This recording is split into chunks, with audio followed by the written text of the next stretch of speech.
Good morning.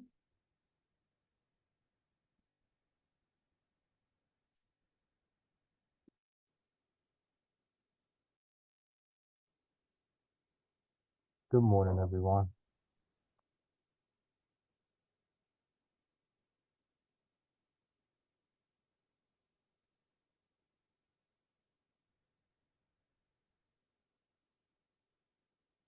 Good morning. Morning, Morning. everyone. Russ, is that you on the phone? It's Jonathan. Oh, Jonathan. Okay, I couldn't tell. I'm okay if you mistake me for Russ.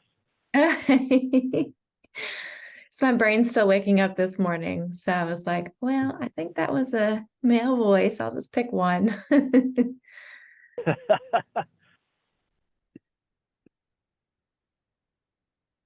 Good morning. Morning.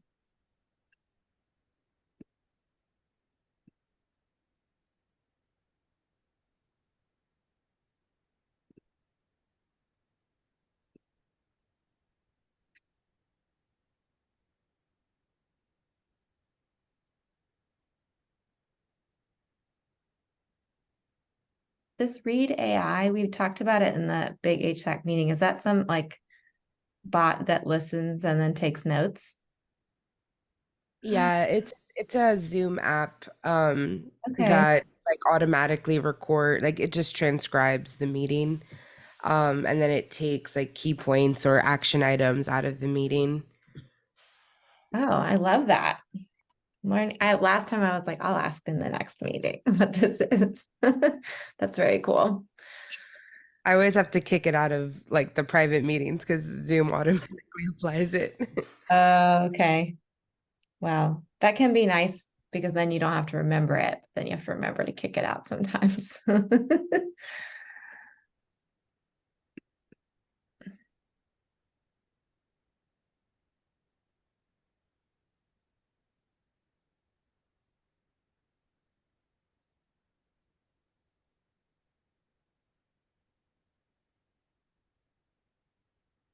Morning.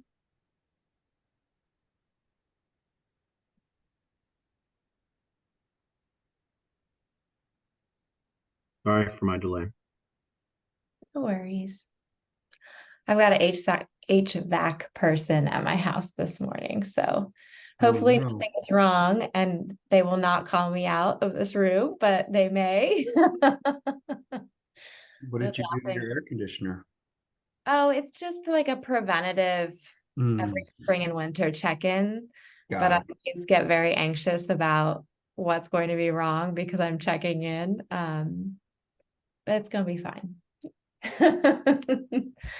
Just so y'all are aware that that's happening this morning.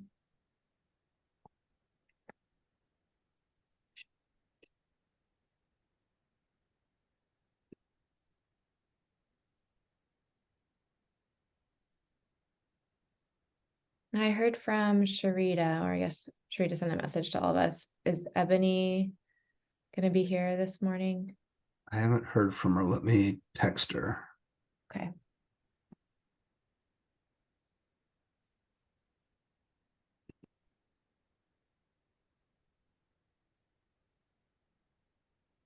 Because we need one more for quorum, or we at quorum now? We've got you, Russ, And Jonathan. and Jonathan. So it's what are we? That's like 50%. Yeah, we're technically And at quorum. Sharita has an excused absence, so that drops you down. So I think you're at a quorum. Okay, I think that was what I was unsure about with the excused absence. That's helpful. Okay. Yep. So that's There's Ebony. So great. now you definitely are at a quorum. Great. Good morning. Morning, Morning, Ebony. Ebony. Well, good morning, everybody. We'll go ahead and call this meeting to order. Welcome. Colin sent our agenda yesterday. And then Russ also sent the notes. Let me for a quick second pull notes up and make sure. I apologize for the late sending of the agenda. Well, that's It was on me. ahead of the minutes. I I told Colin we could meet yesterday, so he got them out very soon after we chatted. So that's on me as well. So we have the September notes. And if folks want to take a second to look over them or have already looked over them, take a motion to approve them when we're ready.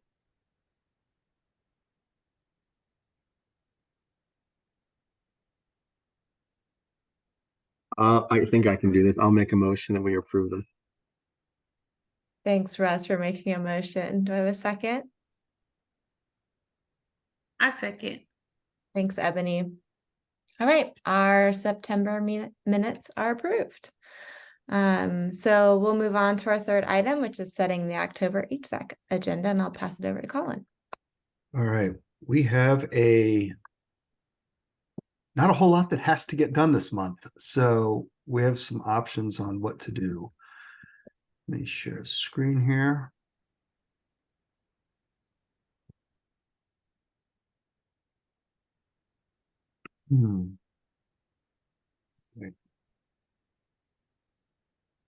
We have Jonathan is on deck for performance management update. I did text Sheldon and I haven't heard back from him because he's been talking about wanting to do kind of an update to the HSAC about their redevelopment plans, but unsure of timing of when he wants to do it. So I've not heard back on that. Eliza and I were talking yesterday about things that we could do or could add to the agenda and came up with things sort of helping to clarify with all these bond projects and affordable housing, reminding people what area median income means, fair market rent, how HCVs work, and how tax credit properties work. Because tax credit properties that are 30 and 60% AMI do not take 30% of your income and apply it to rent. There's a fixed dollar amount for those. And it's very different. And a lot of people get confused thinking that, oh, somebody at 10% AMI can go into a 30% tax credit property and afford the rent, which is just not the case without a voucher. So thinking through sort of helping to reorient and educate folks on what all those acronyms and what the nuances are of those. Also, looking at, Eliza said, there's some things that are percolating in the subcommittees, and I didn't have the information off the top of my head about items that were in performance management that might be worth bubbling up to the full HSAC for discussion. But there's two things in the policy and planning committee where we've got populations that are kind of keeping an eye on and trying to figure out how to solve, the increased number of homeless families and the increase in seniors or those being exited from hospitals that are not appropriate for shelter, and or those who choose not to use their money to go into assisted living or family care homes or other types of housing options, and how do we solve for those cases. We also have some things that Melissa, I think these are from Melissa added in as well. The COC trainings wrap-ups that we just did, all those COC trainings last week, and reminding folks who didn't attend that they're going to need to go get those done if they want to have contracts with us. And obviously we've got our HSAC stipend, which is on our agenda today. If we make a decision or get a survey out. So those are kind of items to think through and what sounds good to the committee at large, or are there things that need to be added to this list that we've forgot about? Yeah, and just to add those two items in the middle, the AMI and the populations one, those are ideas. So if there are other things that people feel like are important for the group to have discussions about, I'm very open to switching that out. Just Mhm. wanted to start somewhere.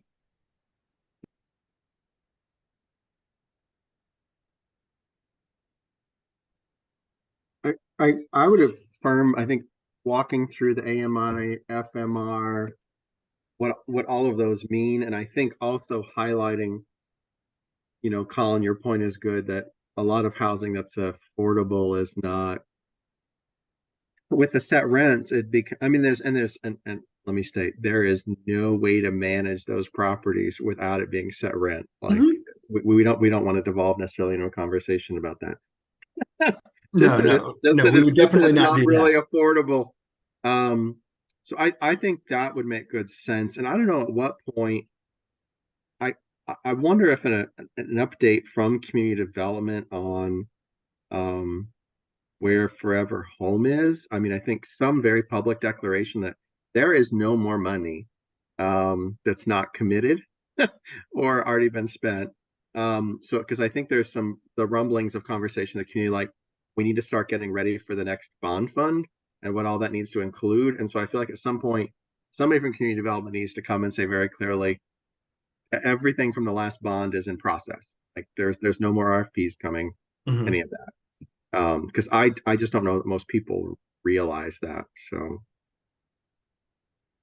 Yeah, I'm glad you brought that up, Russ. Colin and I had a conversation about the bond. And I think, at least for me, it was helpful to really understand how the bond impacted this team's work. And understanding that piece. And I think this larger AMI conversation also is going to help us understand, like, there's a lot of focus right now on the AMIs and on the LIHTC and how that may be different from what would be helpful to HSAC and to homeless providers. And so how do we delineate the two, understand where the first bond or this housing bond went, and just give people a clearer picture of kind of how that's different? Because I think a lot of energy is around the AMI percentages in areas that don't necessarily impact the populations that our partners are serving. Yeah, I think that would make good sense. And I think even I actually just had the conversation with Reginald yesterday. The fact that like any property that's 50% AMI or less, if you are a city worker, you will never qualify because the minimum living wage now for the city is what, 1846. I keep getting the numbers transposed. It's 18 something. That puts you over 50% AMI if you're a single individual. So there's in this lost place. So there's just some interesting triggers there, especially with there being, I think talking about our populations and that workforce housing piece. I think workforce housing is coming back as a conversation piece in a healthy way. So, yeah. But the city workers at 50% AMI wouldn't qualify, but you would possibly qualify for a 60% AMI unit. We'd have to look at the numbers. Right. But one of the big factors in town historically has been building a lot of 50% AMI. Yeah. So, yeah. Yeah, it's a challenge. Yeah, I don't disagree. Yeah. It is a challenge. And then I think laying the groundwork for people to understand some of this, because we're going to have some involvement in nudging another bond fund along, bond campaign, referendum, whatever the term. Yeah. We'll also need to, there's a lot of pieces to this puzzle. So it sounds like we want to do,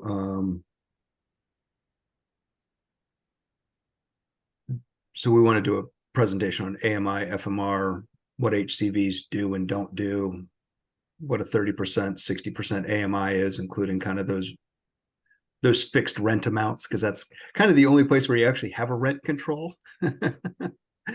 Yeah. There is a fixed dollar amount that you can charge. But if you're in a 30% AMI, you can't afford that rent unless you're at, right? Or if you're not at 30%, you've got to be at least 25 to 29% to scrape by to make that rent amount. Like if you're at 10% AMI, you can't afford a 30% a 30% unit without a housing choice voucher. Right.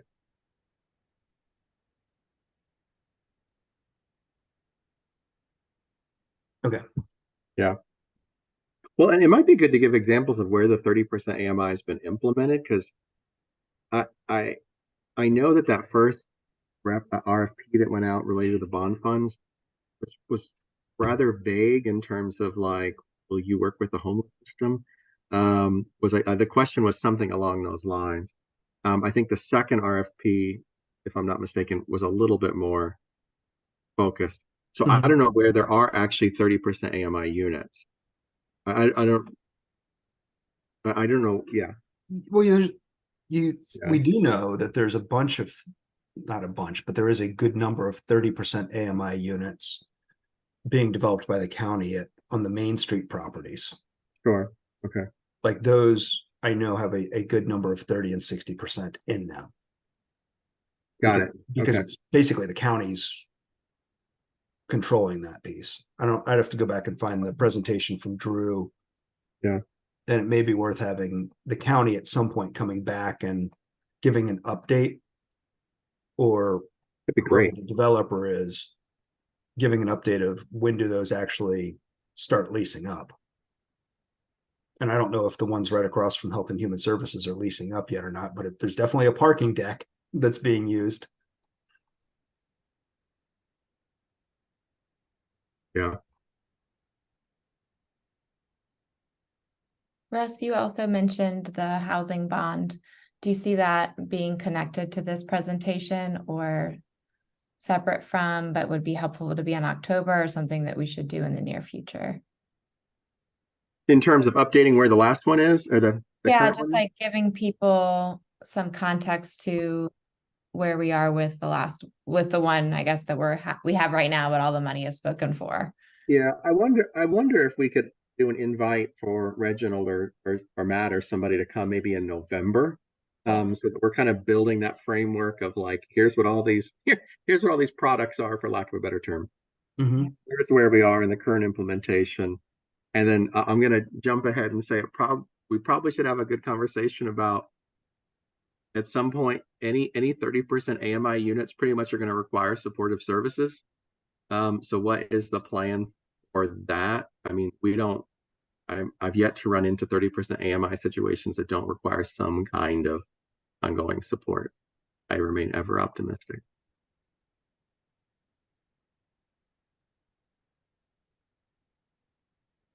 Even if it's just occasional touch and go. But that may need to be on the radar to it. Yeah, great. Thanks, Colin. That way we won't forget for next month. Yeah.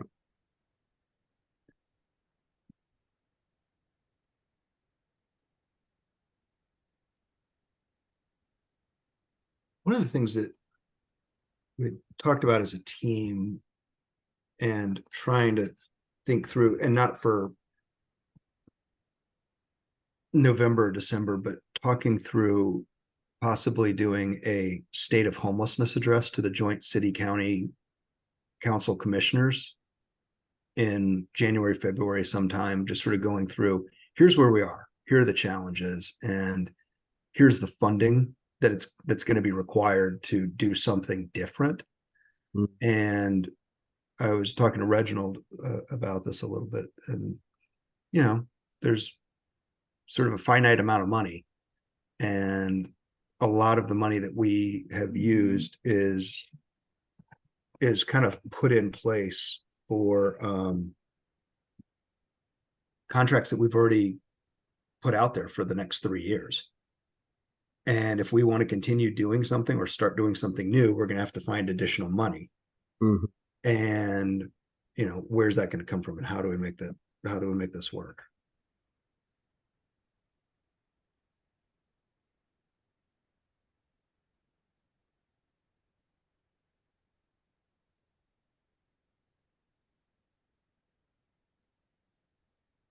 Yeah. This is Jonathan. I really like the idea of a state of the homelessness address to both bodies.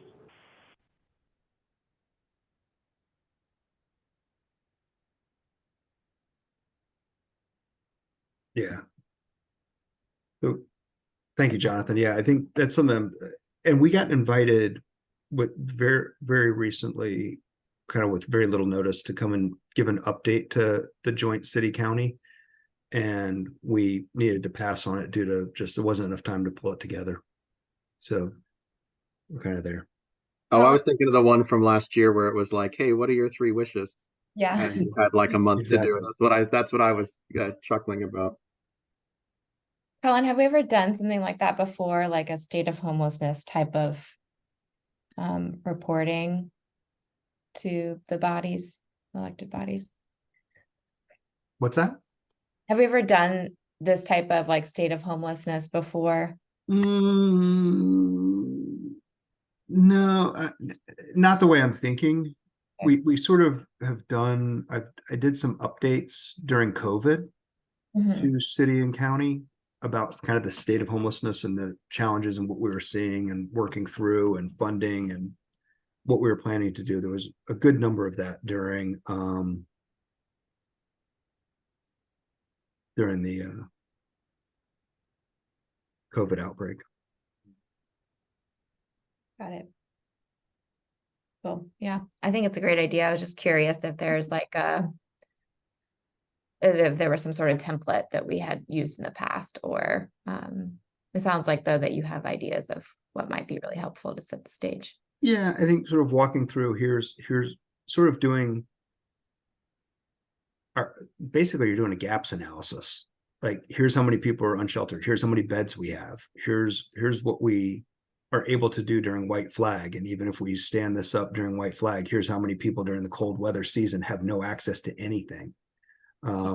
Here's how many people, similar to that coordinated entry evaluation that I submitted last year. It showed that, hey, nine people entered permanent supportive housing over the course of a year.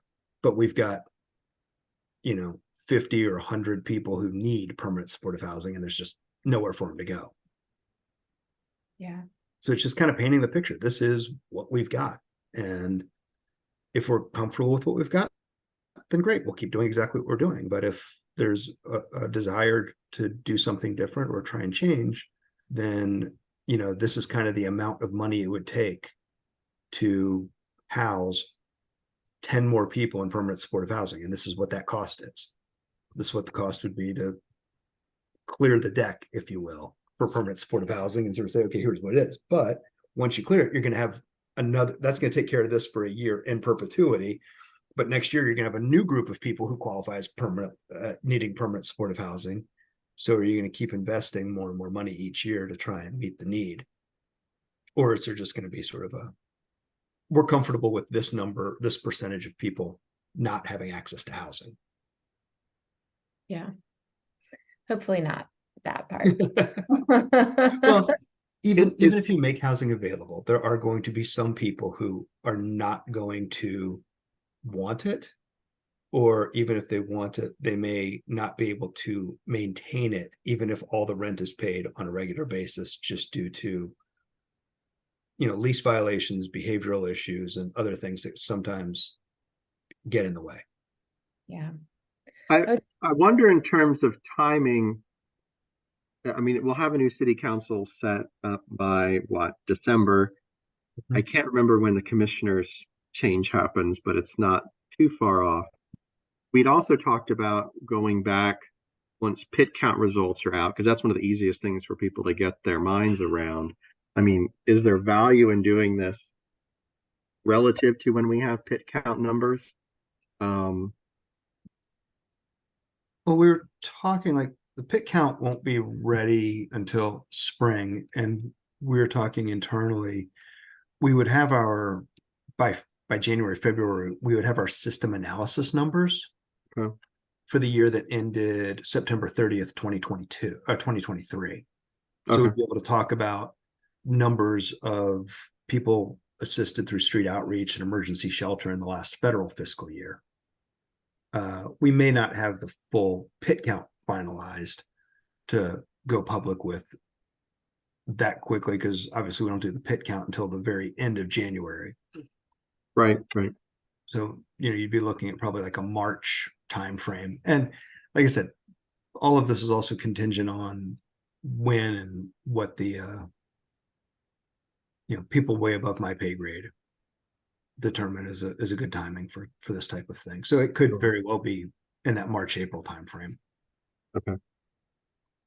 Some of it's going to have to come sooner than that, just looking at the budget process, that they'll probably need to be. Oh, that's a really good point. So Yeah. some of these pieces may need to trickle in at various levels, Right. you Right. know, not, I don't want to say now, but now. I do hope when we do a presentation, I mean, the fact that the HSAC exists is always good. I definitely think we want to make sure that as many providers as possible know when you're doing it, so Mhm. we can be in the audience kind of backing you up, but also to make sure the chair is part of the presentation, because I think that reinforces the community part of it. Not that you all aren't fully capable staff, but it does send a different message a little bit. Oh, absolutely. Yeah.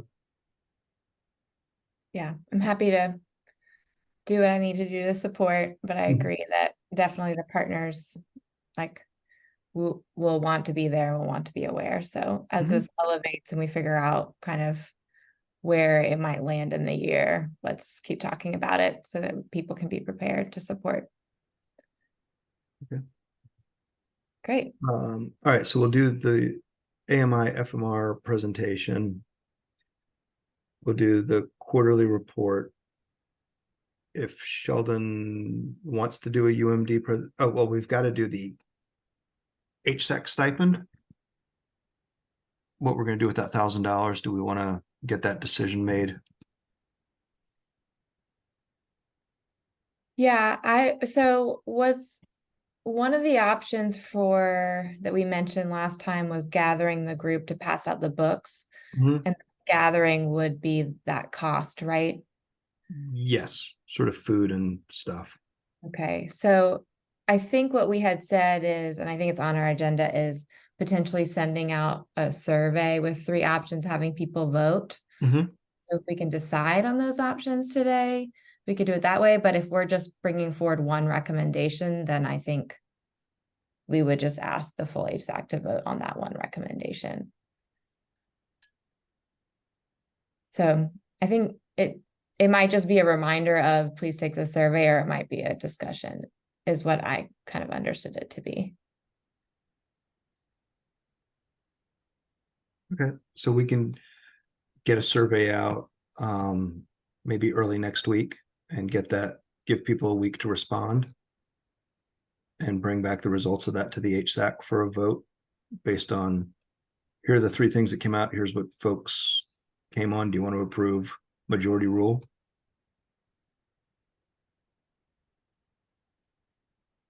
Yeah, that sounds right to me, as long as we have enough options to put into a survey, which I think is further on our agenda today. Okay. So I'm going to put this here, vote to approve.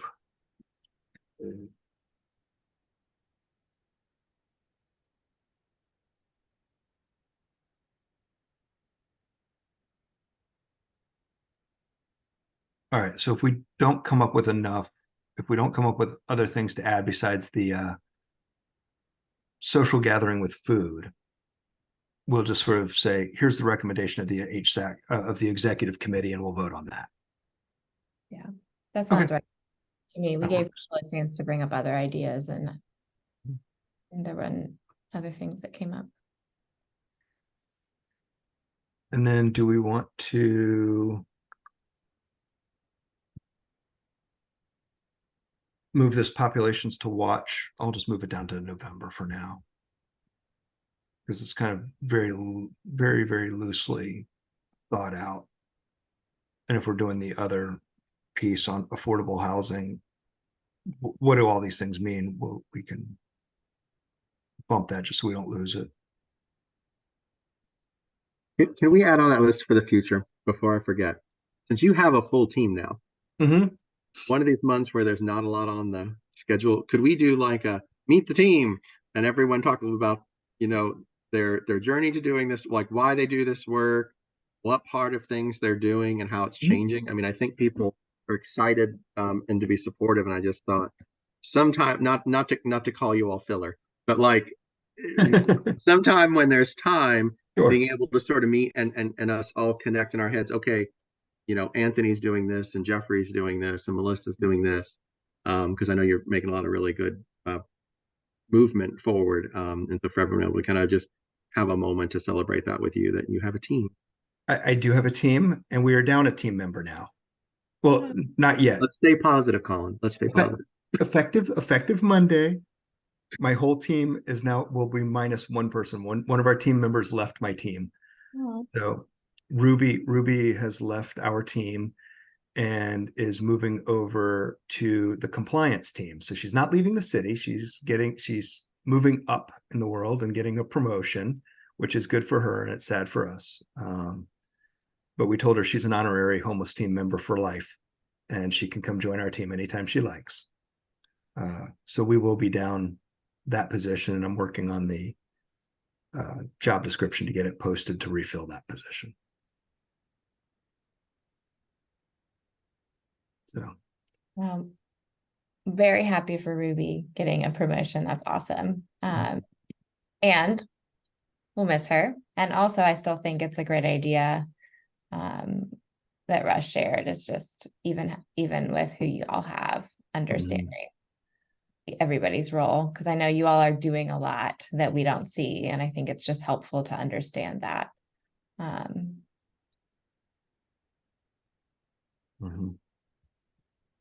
Yeah, and I think we probably should add something to the agenda to let the full HSAC know that Ruby has left the team. So we should probably just put an informational piece on here, because a lot of people have, Ruby's been there and done a lot for the HSAC for a few years. So Yeah.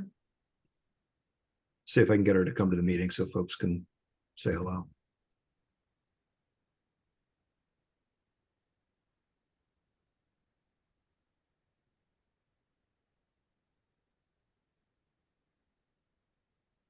Okay. All right. So I think we got a pretty good agenda set up here. I have a question. Yes. I don't see it anymore. So I think you erased it, but I wanted to know if we could talk a little bit. I can't remember if it was here or at our policy and planning committee meeting. You mentioned something about the seniors and how that number has increased. So you're gonna move that? Okay, sorry, wasn't. No, you're good. You're good. Move it to November. Yeah, and thinking it was kind of something that Eliza and I were talking about, and it was kind of loosely thought out, and just something that might be worth percolating up. And as we're seeing more families experiencing homelessness, sort of bringing some of these trends to the full HSAC attention, so that more than just policy and planning and more than just performance management are aware of and looking at them. But it's sort of like hey, let's have a discussion about this, and what might be some other ideas that we can take back. And when we percolate those up, maybe we'll be able to also bring in some of the lived experience insights on that as well. So I think there's a lot of things that could be done with that could be a really good use of an HSAC meeting if others agree. Yeah. And if those were discussions at policy and planning, I'd love for those discussions to kind of drive what bubbles up to the bigger group. So if there are things, Ebony, that feel like should be a part of that presentation, that you could kind of guide it, since it's loose now, like, let's figure that out so we can make sure that we're highlighting the things that felt important to those conversations y'all were having. Yeah. Okay.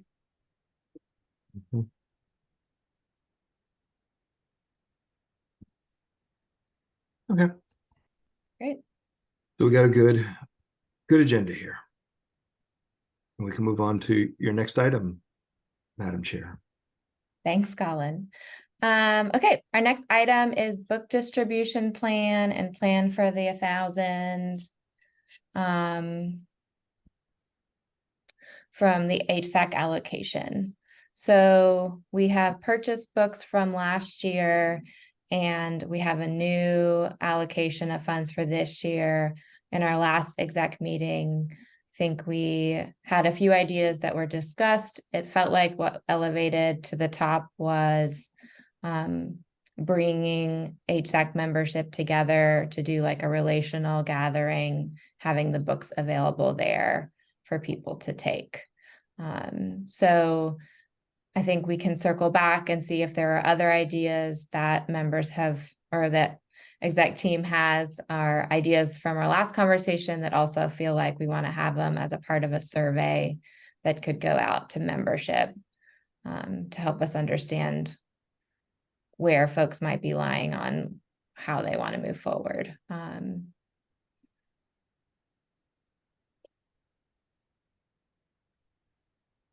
Yes, I don't know who that is behind the internet. I think that might be Melissa. That's me. Sorry. No, you're good. I looked at everyone else's names. I was like, that's Melissa. I wanted to give context because I know when we talked about it in the larger HSAC meeting, there were questions about like what can we use these for, and I did ask for clarification from the city clerk's office in preparation for this meeting, and they did specify that it absolutely needs to be used on the HSAC as a group. So it needs to be used on the group specifically. They gave me examples that other committees have done. For example, like there are some committees that use it for meal allotments for all of their in-person meetings. And so they'll have like small like hors d'oeuvres or something like that for their meetings, and they've done that. Some people have done trainings and they've paid for special training for their committees. They've done retreats, which is kind of like what we're talking about, where they would have like food present and they would pay for additional items for like retreat items and team building for their committee members. And then books, we're not the only ones who did books last year. Another committee also chose to do books to help assist with the work that they were talking about. And then they said that if there are other options that come about that people still have questions about, they're happy to clarify. If there are specific suggestions that we're unsure will be covered. That's really helpful. Thanks, Melissa. As you were talking, I was also remembering one of the pieces that came up is an orientation. I don't know how many people that are members on HSAC have had an orientation. And I think for me, this kind of goes back to the conversation we were having in our last exec around like a flow chart and understanding like what are the major pieces of our work and the dollars. And that might be a helpful orientation piece for new people.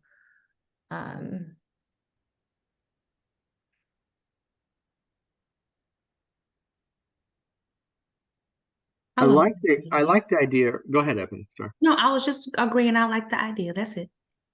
I think, yeah, I think the kind of reorienting might be good after all this time. I think the piece we have to figure out is how when we could do it relative to the work we're going to have to do to get like a really good I'm thinking PowerPoint in my head, but like a really good onboarding PowerPoint, and just the content so that we have something going forward. It really orients to the whole system, if that makes sense. Yeah.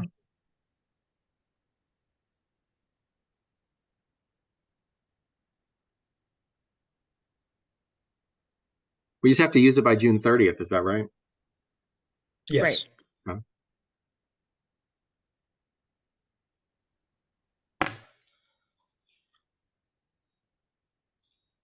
When we talk about an orientation, I think there was a couple in person when I was coming on HSAC, and then it switched to virtual, and the one I ended up doing was virtual, and it was like 2 hours.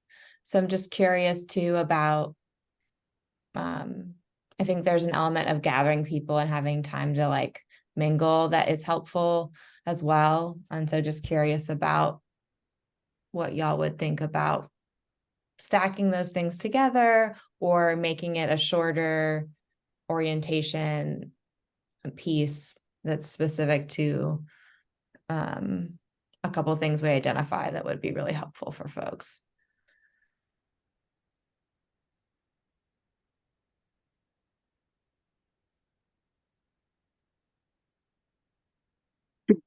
Could we, so we're only talking about the actual HSAC members, right? Okay. Mhm.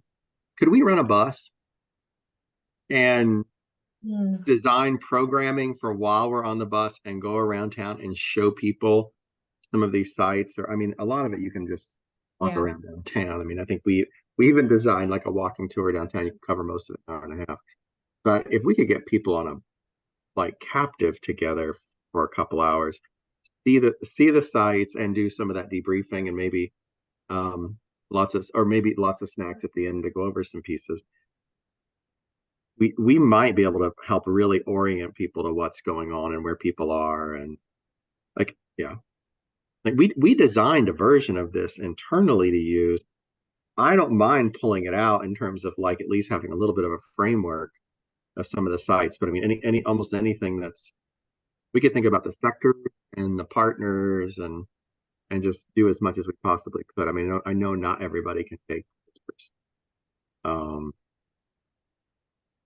I think that's a great idea. Yeah, it lands differently when you actually get to go somewhere. Mhm. Yeah, I really like that idea. The only thing to keep in mind though is the size of our HSAC. Our HSAC is quite large compared to others. I think if we were doing like a mini bus, it would be affordable, but most like actual buses that would hold our full HSAC would be upwards of like $1,000. So it would go beyond our budget for just the bus rental. And what's our Melissa? What's our actual number if we had like actual HSAC plus the Staff. city staff? So you all can We're- ride behind in a caravan. Right, we're at over 30 if we include staff and HSAC members. Okay.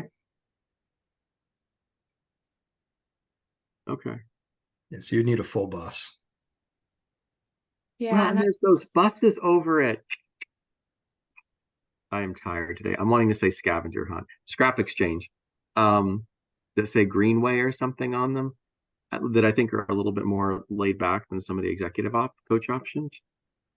Just try, Russ, I was just gonna say, I think the transportation system might be interested in understanding what we're doing and might partner with us on that.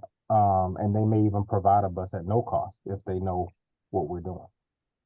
that's a great. In fact, we've done a lot with Go Triangle, not Go Durham, but Go Triangle. I bet you're right. That's a terrific idea. yeah, and I don't know all the details I could find out. I know that Bragtown Community Association have done transportation type tours in Bragtown area the last couple of years, and I'm not sure who their contact was, but I mean, the community association was not paying for a bus. Right. So Yeah. I think there are ways, and I can ask kind of who their contacts were if that's helpful. Yeah. So does it feel like we want to offer those two options then in a survey? One, or do we need to figure out the finances on the bus before we offer that as a option? I feel like one way or another we could work out a bus, even if it was Right. two if we had to borrow two church buses. Yeah. We could manage. Yeah. Somewhere there's a church with a bus that's just waiting for Sundays. So I think we could creatively find a way. And I really like Anthony's idea. We could even talk about carpooling as an option if a bus wasn't an option. Yeah. So I still like the idea a lot. I think we should definitely keep it. I'll reach out to Diana and Paola at the city clerk's office too, just in case they have some ideas. Because looking at the city clerk's website, it looks like there are some transportation options. So let me see if I can get a little bit more information, but I definitely don't want to take that option off the table. Yeah. And does the county provide any kind of stipend for us? I mean, can we pool resources since we're kind of a city and a county group? I believe they provide stipends for like the appointed members, but I they did not provide one for the larger HSAC group. Okay.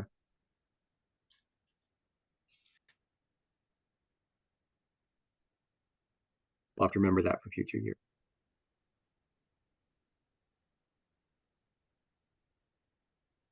Great. So it sounds like we really like this bus idea. We're going to do a little bit more digging.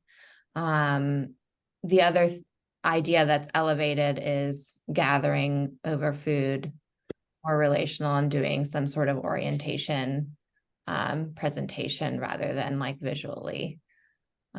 So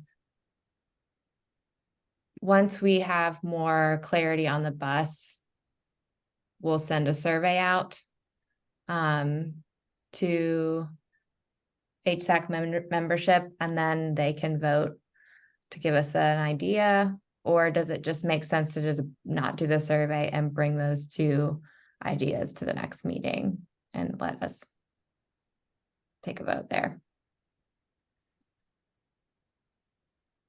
I think assuming that we can figure something out with the busing option that would be low cost or even no cost, hopefully, keeping my fingers crossed, then I don't see a reason why we couldn't lump all of the ideas into a 1 day retreat and have like, where we go out and actually look at the area, but then we still hold an orientation and have like a gathering, especially if we are able to figure out a bus situation that doesn't cost directly from the stipend, because then we'd be able to do some of those other elements that we've talked about too, and just hopefully have everyone commit to 1 day that they can all gather. Okay, yeah. I guess I would be curious about what people's, if that would be possible for people's scheduling for a full day. So Could we brown bag on the bus? If we're, and maybe wrap it around lunch, do it midday, where we're doing the tour on the bus and just have brown bag if we're able to accommodate the cost of the bus being, maybe given to us gratis.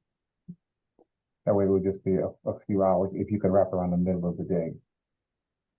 Mhm. In the middle. yeah. Yeah, I just don't have a sense of the group's availability for a full day. That's my only question. Well, maybe that's something that we bring up as part, maybe we don't do a survey. We bring this up in the HSAC and do like a live poll. I can do a whole day, I can do 4 hours. I can do 2 hours. And Great. then there's probably going to be a whole bunch of people who can't do a full day and they're going to leave anyway. Yeah. But if we know kind of how many, we can kind of structure, if we want to do a full day and most people want that option, we can kind of prioritize. Here's the most important stuff we're doing at this time. Not that it's not all important, but maybe the tours in the afternoon and the orientation and the other things that are really critical for understanding stuff is when most people can be there, and the tour might be, small. I don't know.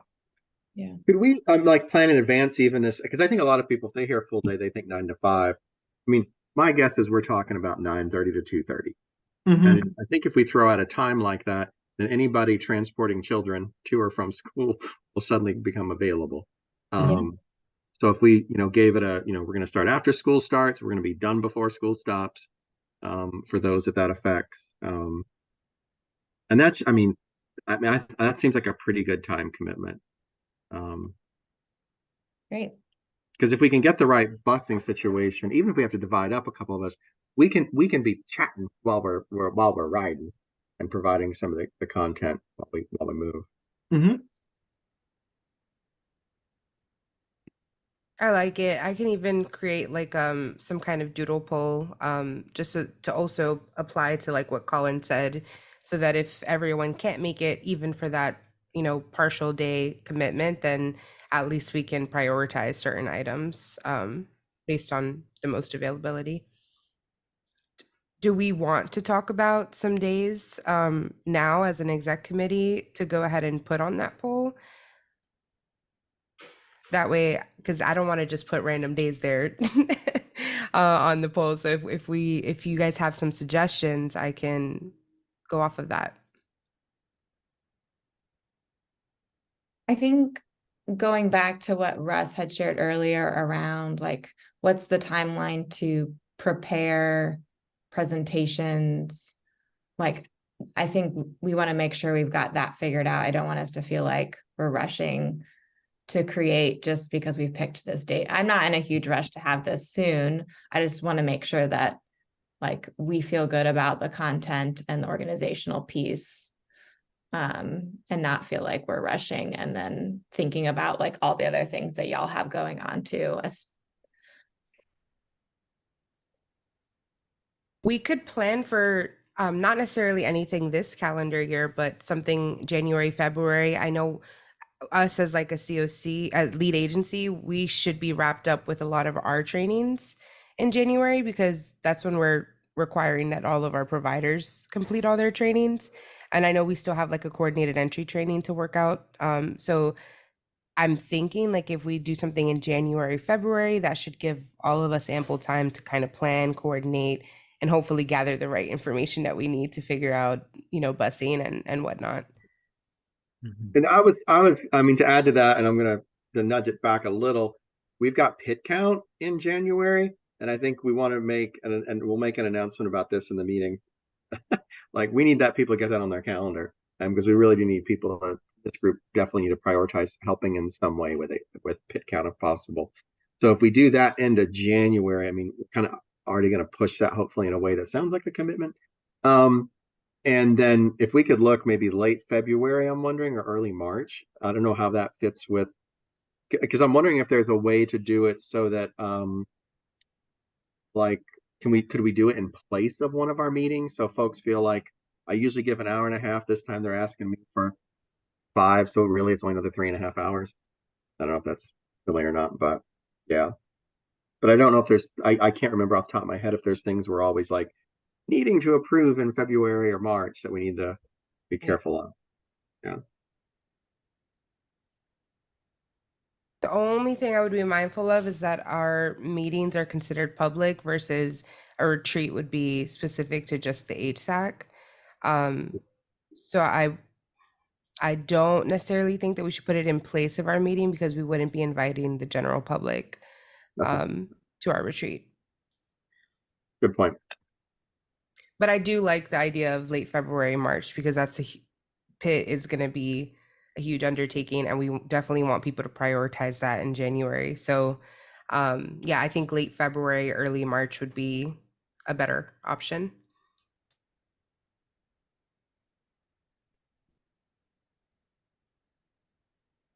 Okay, so I'm looking at time. Maybe if we've identified a range, February, March, it makes sense. Maybe y'all look at some dates and send them to exec, and then we can keep the conversation going that way instead of looking at calendars right now. The other thing I'm thinking about with what Russ mentioned is instead of a replacement, Melissa, like you shared, is maybe we just make sure our meeting that month is shorter. Like we're still meeting, we're just not going to put a lot on the agenda, and it's a short meeting. So we can do both. Or you pick the same day you have a meeting and you do your retreat the morning and do your meeting closes it out. And that way people already have a date on their calendar. They're planning to do HSAC in the afternoon. I mean, it's a longer day, but if we're talking 9:30 to 2, you would get done and have a little bit of a break before the 3 o'clock HSAC meeting. I think the only thing to Melissa's point, I think that would get dicey with people feeling like they were invited apart, but not. It sounds logical, but I just, yeah. No, because you're doing the HSAC retreat, which is not a public meeting.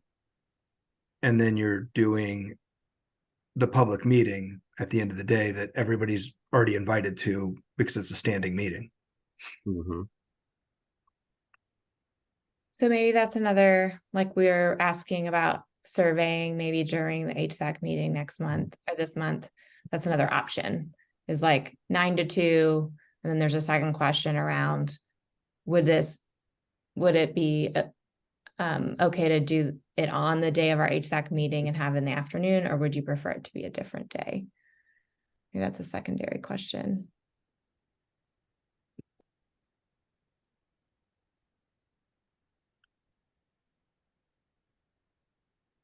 All right. Are we good? Should we move on to the next item? That was a good discussion. I'm excited about this bus idea. I think it's great. Thanks, Russ, for bringing that up. Anthony has a lived experience work group update. Yes, I do. Can you hear me? Yes. All right, perfect. As you know, we mentioned let me go back a little bit for context. As part of the collaborative application every year, this year we took a look at what HUD says about the involvement of people with lived experience throughout the system, and all of the places where they should be included as part of decision making. So we, thanks to Colin, we were able to put together what we call the Lived Experience Advisors Work Group. And so we call it the LEAD Work Group. LEAD is Lived Experience Advisors. We put out an all call throughout the by name list where many of the providing organizations attend. And we got some great participation from a variety of organizations. Our first listening session was held September 14th with 6, I call them leaders, as just a acronym for who they are. And a lot of good things came out of that initial meeting. One, we have decided that the core group of leaders will be staff of providers with lived experience. It just makes sense because otherwise we'd be having to worry about a group that will be more transient participating, as well as we would have to worry about compensation for people that were participating after hours or any other type framework. So the core group will be staff with lived experience. So Russ and others, if you're running organizations that have allowed us to have a staff, thank you so much. We appreciate it. It was a very good meeting. A lot of good came out of it. First of all, I'll tell you a little bit about the purpose. The purpose is for us as the lead agency to make sure that they are involved throughout the system to provide information, to make improvements, and to drive change in our system performance, right? We also want to engage this group to collaboratively create programs, policies, and procedures to access professional development opportunities, so that there's a bigger mission that we're building around it in hopes that the involvement from this group will really shine. So we had our first meeting. They identified 5 priorities that they want to work on. Happy to share them. Not really important in this venue. And they also identified voices that were missing at the table. And so one of those, that because of those voices that were missing, we have now taken the group up to 9 to 10 slots. One of those voices that was missing was the veterans. So we have a Durham VA representative now. Another voice that's missing is the voice of a youth. So we are actively looking for a youth voice at the table.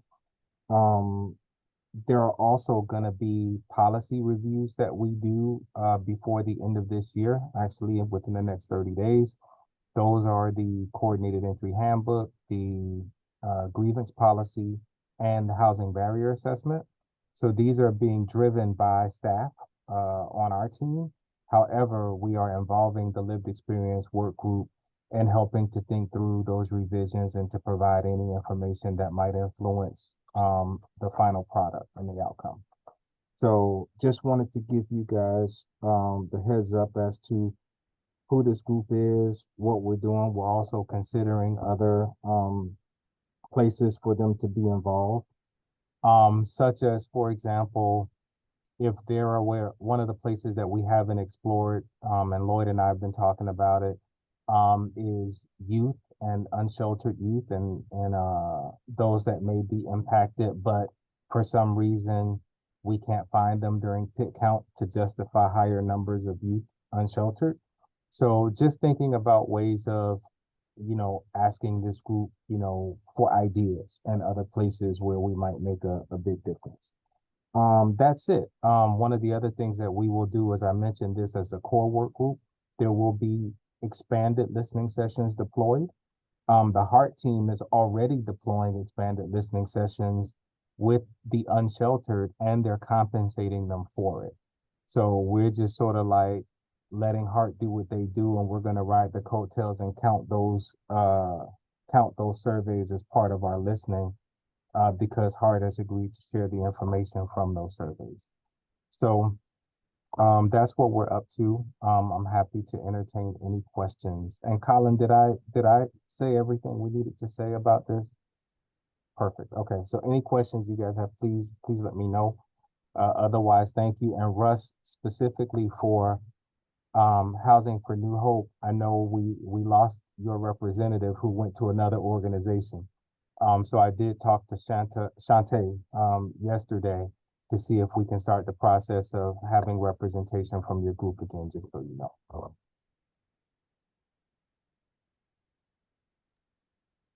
Thanks for that update, Anthony. I think that's so important to make sure those voices are heard. I'm excited that group is meeting. Thank you. And that they will inform our work in some strategic ways. Yes. Mm-hmm. All right, hearing no other questions, the last thing on our agenda, we have these two outstanding conversations that we can, pick kind of one to talk about, or maybe have some comments, brief comments for both.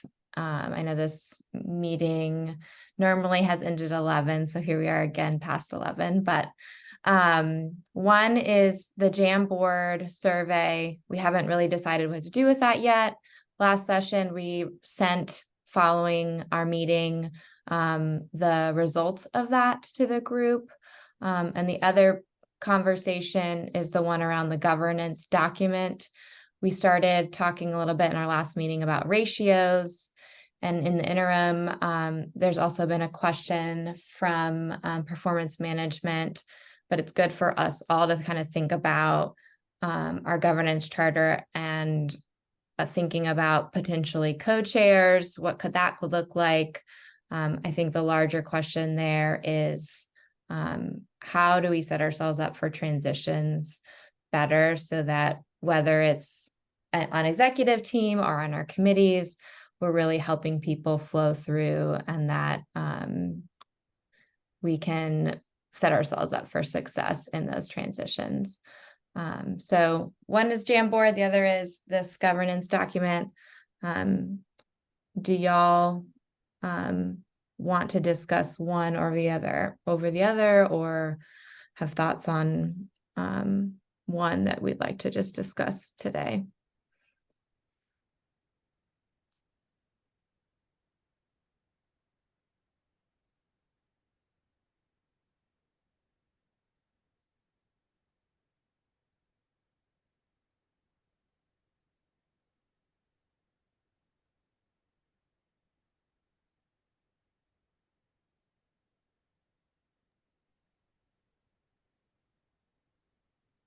Or do we want to, so we lost Russ and we're missing Sharita.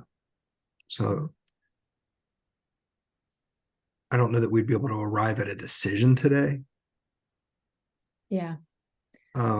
Maybe another option, Eliza, would be you and I could talk and send some thoughts out so we could at least get, instead of starting with a blank wall, there's at least something on the wall to respond or react to.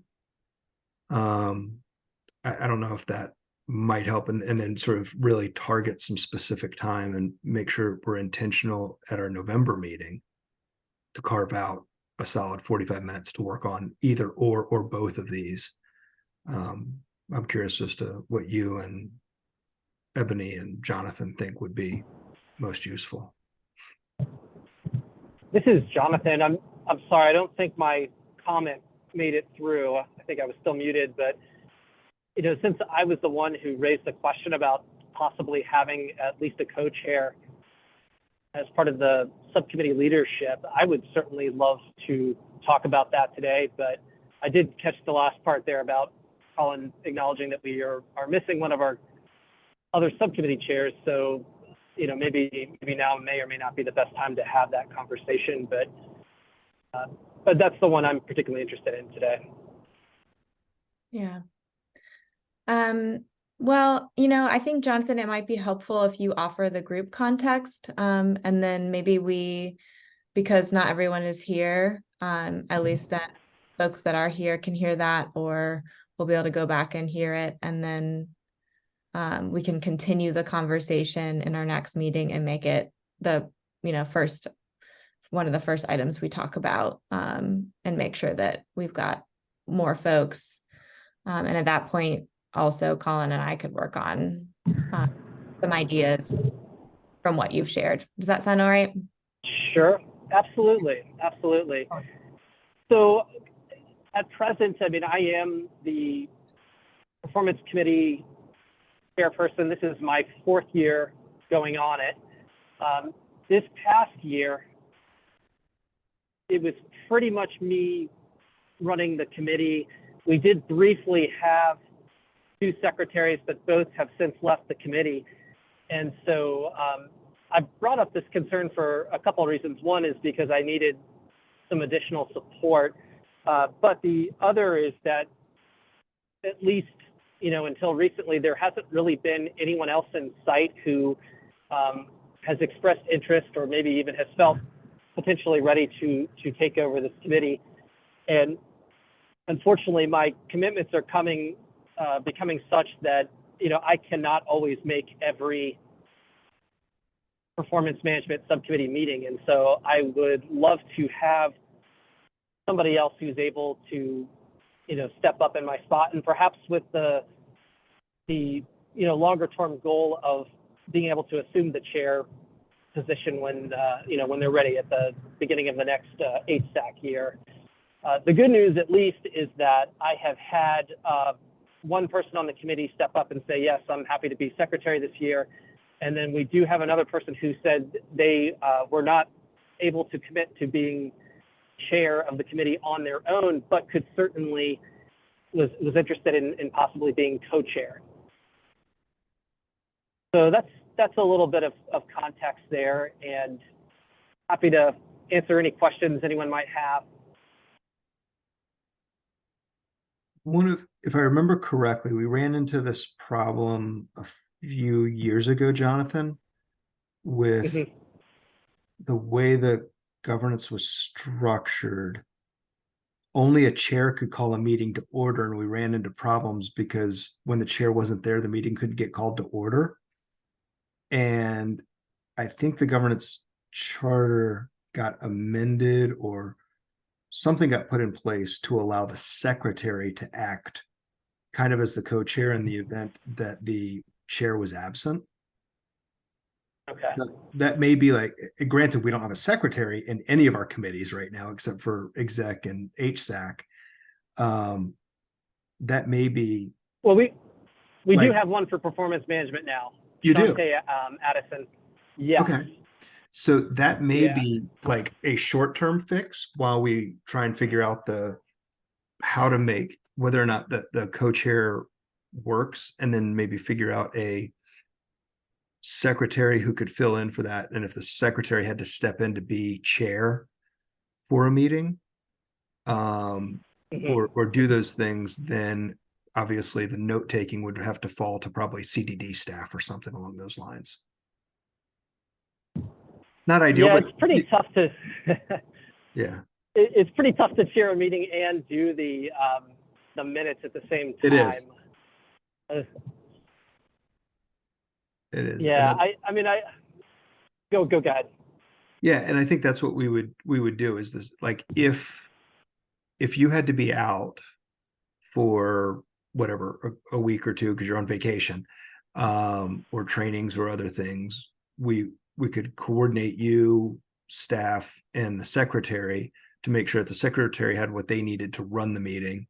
And then CDD staff would be able to step in and do the secretary duties for that one meeting. And then we would return to normal order of business in the next meeting when everybody's back. And then maybe perhaps what we look at is kind of like a succession plan, that looking at the governance document that sort of says, okay, here's how long a chair can be in place, because that then forces some movement in the system, because right now you can be chair for life. And I'm grateful for you and Sharita being chairs, but I also want to respect the fact that you probably don't want to be chairs for life, and feel trapped in this position because nobody else will do it. But if we sort of do there's a term limit and you can serve X number of terms, which sort of gives you a sunset date, and then the secretary would assume the role at a later date, or a new vote would happen. It sort of forces the change and sort of keeps everybody fresh, and from burning any one person out from having to be chair for 18 years. Well, I'm only on 4, so. No, I know, yeah, but with the way we're going, you might be in it for 18 years, or you might retire and be coming out of retirement to keep chairing the committee, Jonathan. And I like these ideas. Yeah. Yeah, me too. And I think the one thing I'm kind of sitting with is like what the situation that we're in is that the secretary is willing to be the secretary, and there's another person in the solution who has said, like, I can be a co-chair, but isn't the secretary. So maybe I think it's really helpful to kind of understand this situation, to think about how we might be able to solve for something like this. Also knowing that it can be tricky for a secretary to move into the chair when the chair can't be there, and then there's work being put on community development. So I think it's really helpful to understand the nuances of the situation, and then we can keep thinking about how we might be able to plan for something that includes this other person who said, I'm willing to be a co-chair, but they aren't the secretary. Because I feel like we're missing out on some capacity there, that people have said, I'm willing to do something, but in our current model, we're not really tapping into that resource that someone has said, I'm willing to do this. So I think that is something that I'm kind of sitting with in this scenario. And here's a good example of this. So take November, for example. I already know that I cannot chair November's meeting because it conflicts with our Veterans Day program. So we have a secretary, and I have a colleague who is not the secretary on there, Tracy, who has chaired meetings for me in the past. And so ideally, it would be great for her to be able to slide in, and of course I'd have to check this out with her for November, but for her to slide in and chair that meeting while Shantae can still stay as secretary and take notes, because this is even her first month as secretary. So, she's working on her first set of meetings, and then being thrown in to go ahead and have to chair a meeting, may or may not be a lot for her. But that's a really good example of how, my colleague Tracy could potentially step in, without adding to the workload of community development. Yeah. And And that's, sorry, go ahead, Eliza. No, I just think something else that came up in conversation over email, Jonathan, when you first emailed, was that it doesn't specifically say in the charter, we can't do this, but it also doesn't say that we can. So I'm curious about, like, I think in other committees, like the openness to interpretation, and like, I think for me, if people are comfortable and it's going to help us and it's going to make more sense, and I have the ability to make that interpretation, like that's something that I think we should talk about. we've had similar challenges with policy and planning, with Sharita being out.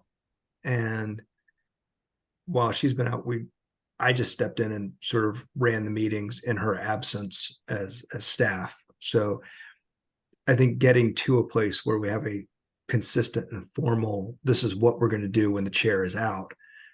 That way it's consistent. It's, Lloyd, is it Colin and Lloyd step in and run the meetings? Is it a co-chair? Is it a vice chair? Is it a secretary? I think it is something that we really do need to find the solution that we can be consistent on across the platforms and the committees.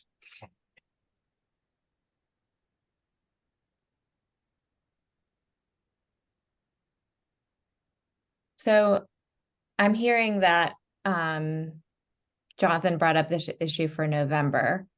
And so it sounds like the solution that's on the table right now is that community development could step in and support, unless we continue having a conversation and there's a way for us to put Tracy in as an alternative or a co-chair before that. Is that right?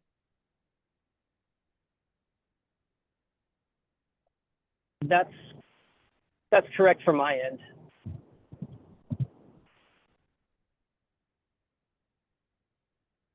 Colin, does that sound right to you?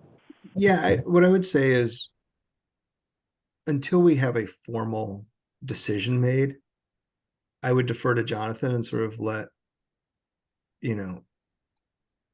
follow the path that's been done in the past.